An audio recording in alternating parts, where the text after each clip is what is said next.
यहाँ इसमें थोड़ा सा परिवर्तन किया, ठीक है। अब देखो ये परिवर्तन आपने किया है पूंजी की मात्रा में, इस छोटे से परिवर्तन को कहा जाता है डेल्टा के, ठीक है, डेल्टा के। और इसको क्या कहा जाता है? डेल्टा एल, ठीक। लेबर में आपने इतना छोटा परिवर्तन किया डेल्टा एल, और इसमें परिवर्तन किया डेल्टा के। अब देखो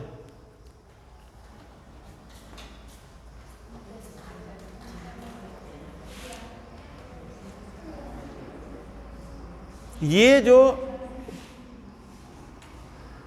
डेल्टा के बटे डेल्टा एल है, यानी इस परिवर्तन का अनुपात, ठीक है, ये क्या दिखाता है? डेल्टा के बटे डेल्टा एल, ये दिखाएगा प्रतिस्थापन की दर।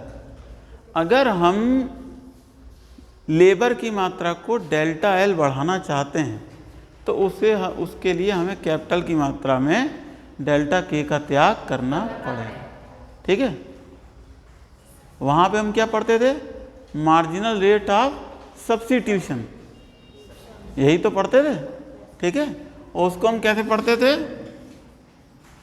डी वाई बटे डी एक्स, ठीक है, ऐसे ही पढ़ते थे ना, is equal to delta Y बटे डेल्टा एक्स, ठीक। यानी एक्स के एक छोटे से चेंज के रिस्पॉन्स में हमें वाई में कितना चेंज देखने को मिलता है, ठीक है। तो एक्स में अगर हमने जरा सा चेंज किया तो थोड़ा सा बढ़ाया, तो उसकी वजह से हमें वाई को घटाना पड़ेगा ताकि ये प्रोडक्शन स्थिर रहे, ठीक है। तो इसको हम कहते हैं marginal rate of technical substitution, ठीक है। क्या कहते हैं? Technical substitution. वहाँ पे हम सिर्फ कहते थे मार्जिनल रेट ऑफ सब्स्टिट्यूशन, यहाँ पे हम इसी चीज़ को कहते हैं marginal rate of technical substitution, ठीक है। और जैसे वहाँ पे ये होता था, क्या होता था?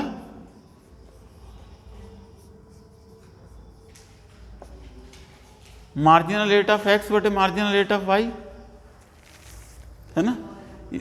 ये यहाँ पे marginal product of X upon marginal product of Y, ठीक है, इसके बराबर होगा। देखो यहाँ पे चूंकि हम एक्स और वाई नहीं ले रहे, के और एल ले रहे हैं, ठीक है। तो यहाँ पे जो रेट ऑफ सब्स्टिट्यूशन होगा वो क्या है? एक तरीके से इसके ढाल को दिखाएगा, ठीक है। और जब वो ढाल को दिखाएगा तो क्या होगा? वो इन दोनों साधनों के कीमत के अनुपात को भी दिखाएगा, ठीक है ना।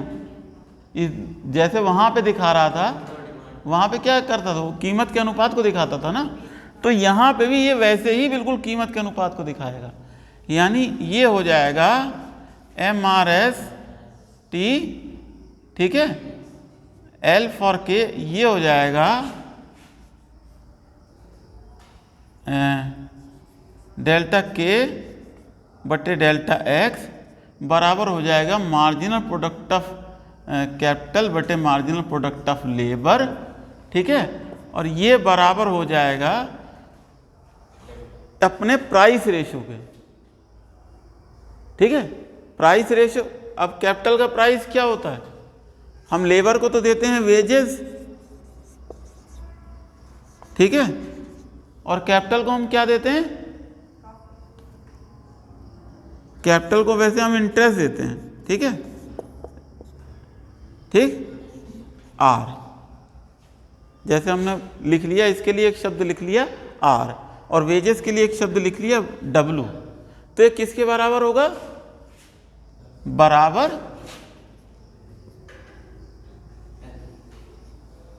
डब्लू बटे आर, ठीक है। ये थोड़ा सा जरा चेक कर लेना क्योंकि किताब मेरे पास नहीं है, ठीक है, अभी है। हाँ, ये marginal rate of technical substitution है, MRTS, टेक्निकल सब्स्टिट्यूशन, ठीक है ना, ये हुआ टेक्निकल सब्स्टिट्यूशन। ये आप जो है वो इसको अगर वैसे निकालेंगे हम, इसको देखो इससे निकालने की कोशिश करें। जैसे मान लो आपने इसकी मात्रा में डेल्टा की के की कमी की है, ठीक है ना, डेल्टा के into marginal product of capital, ठीक, plus delta L into marginal product of labour, ये बराबर किसके होना चाहिए, 0 के, ठीक है ना। क्यों 0 के बराबर होना चाहिए, ये है, वहीं जमा करो जाओ। क्या पागल हो क्या, क्लास चल रही है, ये तुम फॉर्म जमा करने आए हो।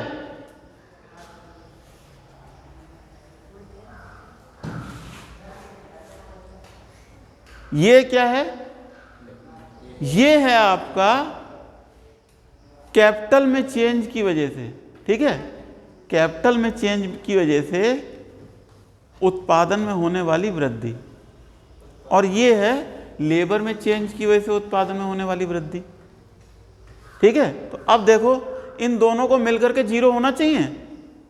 आपने क्या किया है, आप इस बिंदु पे थे, जैसे मान लो ये आप इस Q1 बिंदु पे थे, अब आप इस Q2 बिंदु पे गए, तो आपने क्या किया, लेबर और कैपिटल दोनों की मात्रा में चेंज किया, ठीक है।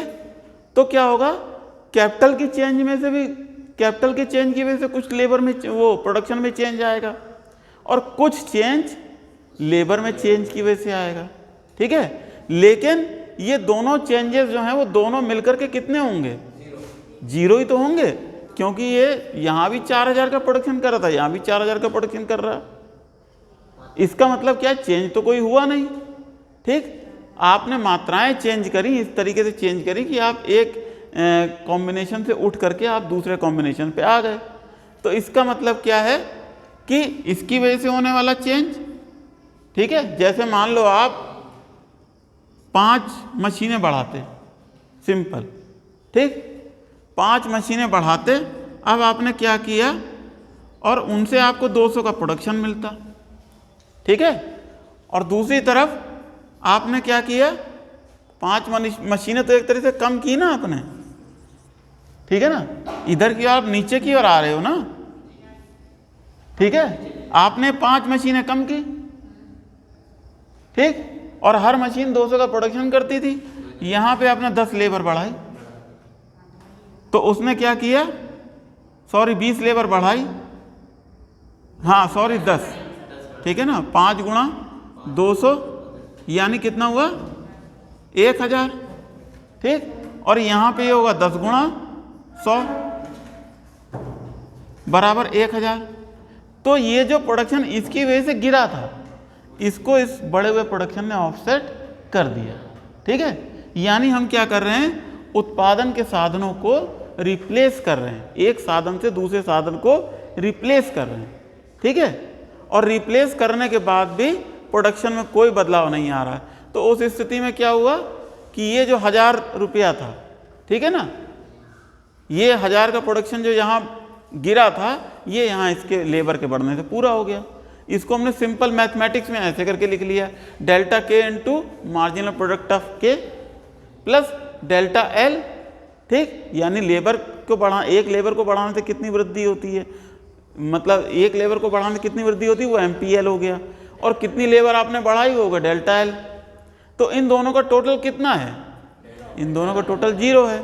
तो अब हम क्या करें, इसको ऐसे करके लिख सकते हैं, डेल्टा के MP के बराबर है माइनस डेल्टा एल MPL, ठीक है, या डेल्टा के बटे डेल्टा एल क्या है, MPL बटे MP के, ठीक है।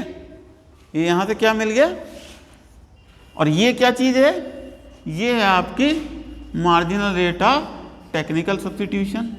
ठीक है, और हम L को K को सब्स्टिट्यूट कर रहे हैं फॉर X के लिए, L के लिए।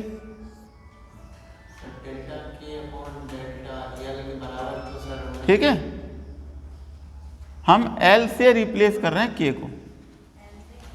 ठीक है, तो ये क्या हुआ, MPL बटे MPK। ठीक है ना, और ये फिर वही बजट लाइन वाली धारणा आ जाएगी वहाँ पे। जब बजट लाइन वाली धारणा लगाओगे तो ये आ जाएगी बराबर W बटे R, यानी ये बराबर होगा यहाँ पे कीमत रेशियो के बराबर, लेकिन वो हम थोड़ा आगे देखेंगे। ठीक है ना, अब मैं आपको एक लाइन, तो यहाँ तक की चीज़ समझ में आई। ठीक है, ये क्या है, ये चीज़ है कि marginal rate of technical substitution जो होता है वो उन दोनों के मार्जिनल प्रोडक्ट के रेशियो के बराबर होता है। ठीक है, अब अगर हम एक साधन में कमी करते हैं तो हम दूसरे साधन में हमें बढ़ोतरी करनी पड़ती है। अब कुछ और चीज़ें इसी के साथ मैं डाल दूं ना। अब आप देखिए, जैसे यहाँ पे दो इंडिफरेंस कर्व हैं, सॉरी ये दो आइसोक्वेंट कर्व हैं। ठीक है, ये दो कर्व हैं, तो ये कर्व क्या दिखाएगा और ये कर्व क्या दिखाएगा। ठीक, ये मान लो लेबर और ये मान लो कैपिटल, तो ये क्या दिखाएगा, ये वाला, और ये क्या दिखाएगा, ये दिखाएगा ये ज़्यादा ऊंचा आइसोक्वेंट है, इसके ऊपर प्रोडक्शन ज़्यादा है। ठीक है, इसके ऊपर प्रोडक्शन कम है, तो ये उस आइसोक्वेंट को दिखा रहा है जिसके ऊपर जो है वो जितने भी कॉम्बिनेशंस हैं वो हमें इसकी तुलना में कम प्रोडक्शन देते हैं। ठीक, जैसे मान लो ये एक कॉम्बिनेशन है, ठीक, OLOK। अब इसके यहाँ पे कोई प्रोडक्शन, कोई पॉइंट चुन लो, यहाँ पे मान लो आपको 1000 यूनिट का उत्पादन मिल रहा है किसी चीज़ का। ठीक है, और यहाँ पे जो है वो 2000 यूनिट का उत्पादन है। तो आप क्या करोगे, जैसे मान लो आप इस पॉइंट पे हो, तो इस 2000 यूनिट के उत्पादन को लेने के लिए आपने क्या किया, आपने L की मात्रा OL से बढ़ा के OL डैश की और K की मात्रा, ठीक, तो आप कहाँ से कहाँ पहुँच गए, यहाँ से यहाँ पर। यानी जब आपने आदमी और मशीनें दोनों एक साथ बढ़ा दी तो क्या हुआ, प्रोडक्शन स्थिर नहीं रहा, फिर वो बढ़ गया। ठीक, अगर आपने आदमी और मशीनें मान लो दुगनी कर दी तो प्रोडक्शन दुगना हो जाएगा ना, मोटे मोटे। ठीक है ना, तो क्या करेंगे कि जब ये हमने आदमी और मशीनें एक साथ बढ़ाई, इसका मतलब हमने प्रोडक्शन के जो फैक्टर्स थे उसमें एक साथ बढ़ोतरी करी। ठीक है, और जब एक साथ बढ़ोतरी करी तो उसमें क्या है, प्रोडक्शन बढ़ जाएगा। और अगर हम ऐसा करें कि एक चीज में बढ़ोतरी करें लेकिन दूसरी चीज में कटौती करें, मशीनें कम करते जाएं, आदमी बढ़ाते जाएं, तो हम जितना प्रोडक्शन कर रहे हैं उतने ही प्रोडक्शन के ऊपर रहेंगे। तब हम इसी कर्व के ऊपर आगे पीछे ऊपर नीचे घूमते रहेंगे। लेकिन अगर हम मशीनें भी बढ़ाते हैं और साथ में आदमी बढ़ाते हैं, या आदमी बढ़ाते हैं और साथ में मशीनें ही बढ़ा देते हैं, यानी दोनों फैक्टर्स में अगर हम एक साथ बढ़ोतरी करेंगे तो क्या होगा, उसका नतीजा ये होगा कि हम किसी न किसी ऊंचे आइसोक्वेंट के ऊपर पहुंच जाएंगे जहां पे प्रोडक्शन पहले की तुलना में ज़्यादा हो रहा होगा। ठीक है, तो ये होता है आइसोक्वेंट मैप। इस आइसोक्वेंट मैप में जैसे आपने इंडिफरेंस कर्व मैप पढ़ा था इस तरीके से, जैसे जैसे आप ऊंचे से ऊंचे आइसोकरेंट के ऊपर जाते जाते हैं वैसे वैसे प्रोडक्शन का लेवल जो है वो बदलता चला जाता है। ठीक है ना। तो यहां तक आप बात समझ गए। ठीक है। अब हम बात करते हैं पैमाने की। Change of scale. What is change of scale? ठीक, पैमाने में परिवर्तन का क्या मतलब है?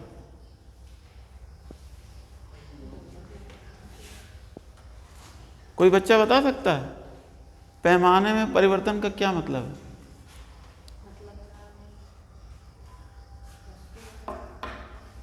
पैमाने में परिवर्तन का मतलब ये है कि हम, ठीक है, जैसे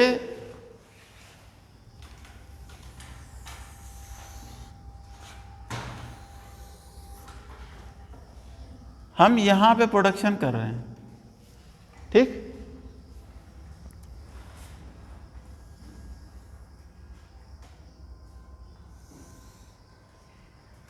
मान लो 10 आदमी लगे हुए हैं और 5 मशीनें लगी हुई हैं। ठीक है। अभी अनुपात कितना है इसका? कितना है? 1/2। ठीक है। अनुपात कितना है? 1/2। अगर हम मशीनें कर दें 6 और आदमी कर दें 12 तो अनुपात कितना हो जाएगा?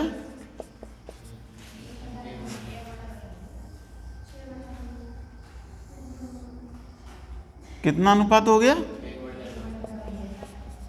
1/2। ठीक है। हम मशीनें कर दें 8 और आदमी कर दें 16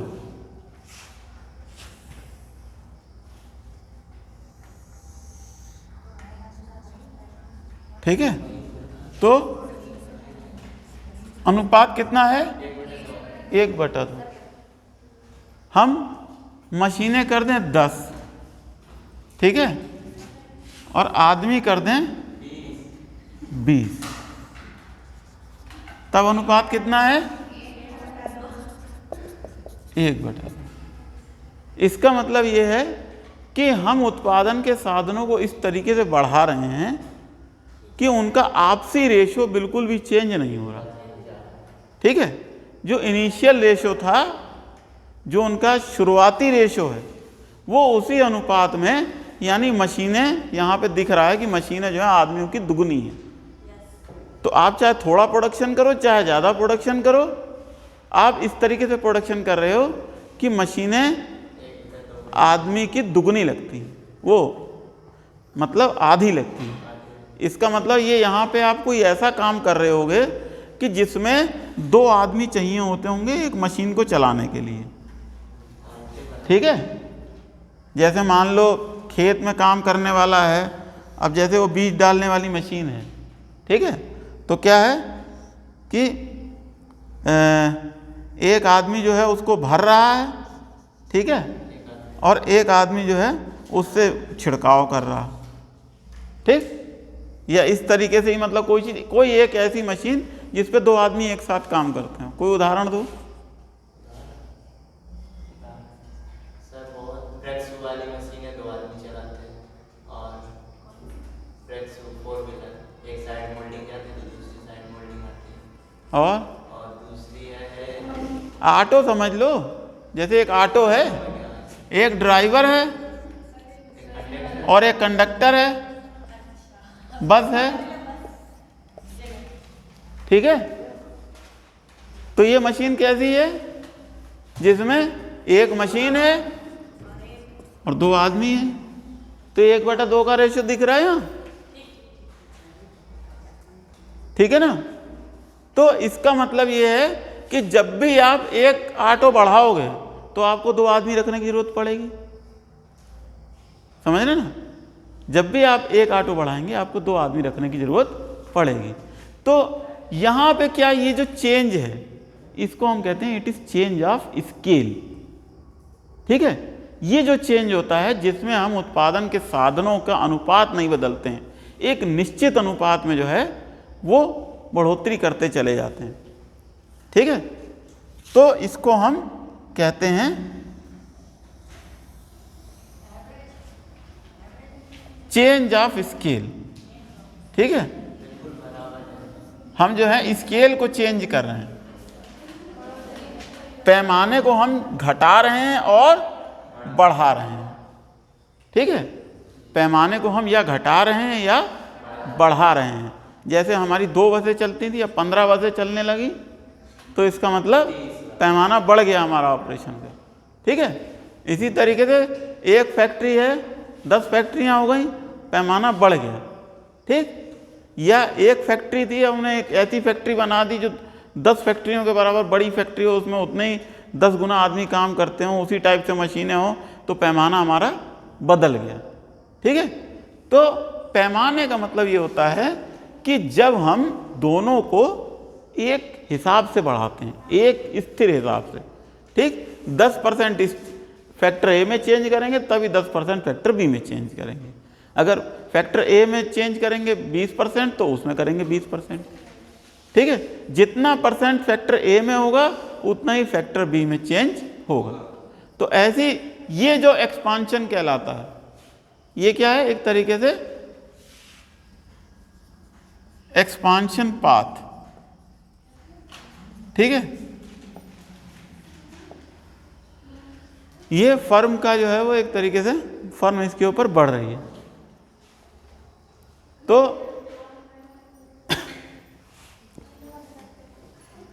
पैमाने की रेखा भी कह सकते हैं इसे। अब देखिए, ये बात समझ में आ गई। ठीक है, अब देखो, ऐसा हो सकता है कि कोई ऐसी चीज हो, जैसे यहां पे क्या है, एक मशीन है। ठीक है ना, कोई ऐसी भी चीज हो सकती है जिसमें क्या हो,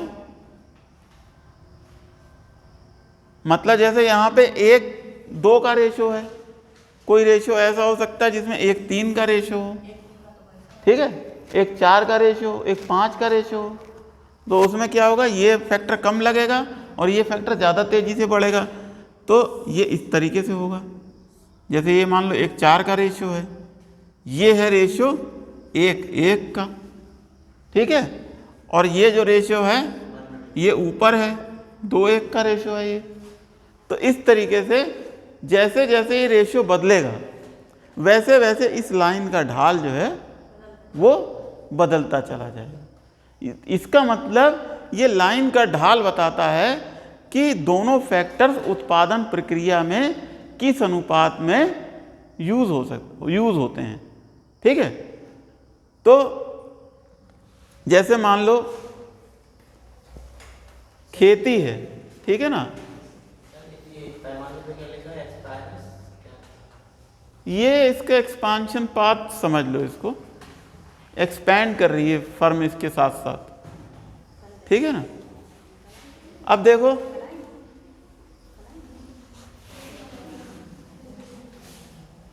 जैसे मान लो कोई फैक्ट्री है। ठीक है, कोई फैक्ट्री है, वो उत्पादन करती है। उस उत्पादन को करने के लिए बाजार में 3 तरीके की मशीनें हैं। ठीक है, जैसे एक मशीन है, इट वर्क्स विथ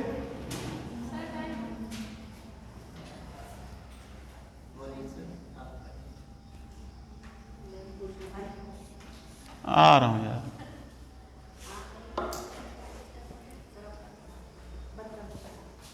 रुक जा। ऐसा है बेटा, देखो आज मैंने आपको सिर्फ इतना बताया है कि चेंज ऑफ स्केल क्या होता है। ठीक है, अब मैं एक बड़ी छोटा सा बता देता हूं आपको। अगर मान लीजिए ये 2 उत्पादन साधन हैं, ये जो है ये आपके आइसोक्वेंट हैं। ठीक, इस आइसोक्वेंट से एक लाइन यहां से कोई सीधी लाइन खींचो। ये लाइन ये बताती है कि जब हम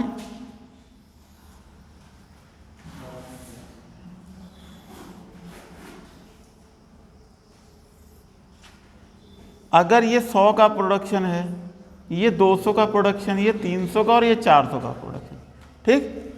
ये लाइन क्या बता रही है कि 100 से 200 पे जाने के लिए हमको इतनी इतनी बढ़ोतरी करनी पड़ रही है।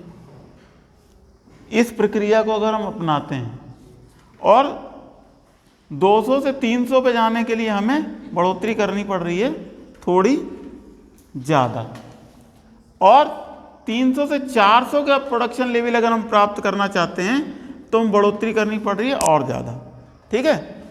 तो यहाँ पे ये चीज़ क्या दिखा रही है, ये चीज़ दिखा रही है कि पैमाने के प्रतिफल घट रहे हैं, ठीक है। तो कल मैं आपको इसको थोड़ा विस्तार से बताऊंगा, रिटर्न्स टू स्केल। थोड़ा सा आप लोग घर से भी पढ़ के आइएगा, रिटर्न्स टू स्केल। कल इसके ऊपर मैं आपसे और विस्तार से बात करूं। बंद कर दो।